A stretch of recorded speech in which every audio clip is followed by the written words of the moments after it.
is Kate Kruger, and I'm a Cal State Monterey-based service learner working with the Monterey County Free Libraries. And today, we're going to be doing some fun candle experiments.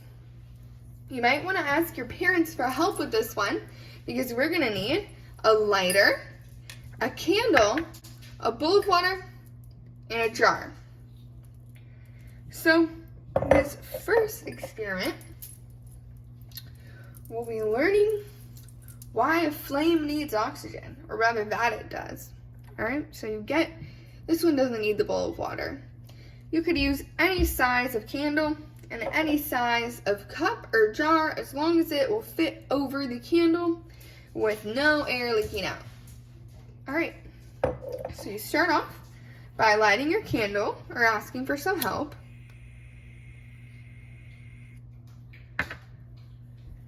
Nice. Alright, and now you get your jar or your cup, or even a flower vase could work. And you put it on top of the candle. And you're going to watch what happens. Remember to make sure that no air can get out. As we see, the flame is getting smaller and smaller. Oh, and now it's out. That's because the flame burned up all of the oxygen in there and there was none left to keep the fire going. The fire needs the oxygen to burn, and in the jar, there wasn't enough to keep going. So that's cool. We can see that the flame needs oxygen. Our other experiment,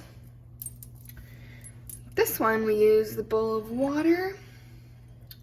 Alright, and for this one, we're actually going to be putting the candle inside the bowl of water. Okay, and this explains something other than oxygen. It's actually pretty interesting. It's called Charles's Law, and it describes how gases tend to expand when they're heated. So we're going to be lighting this candle, putting the jar over. We'll watch how the gas expands and wants to pull up that water to make room, to try to find room to go. Okay, so you light your candle again. Looks good.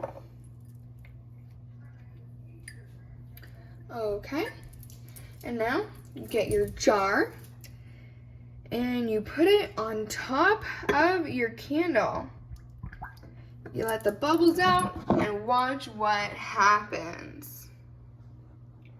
The water is starting to rise up through the jar so quickly, and it put our candle out again.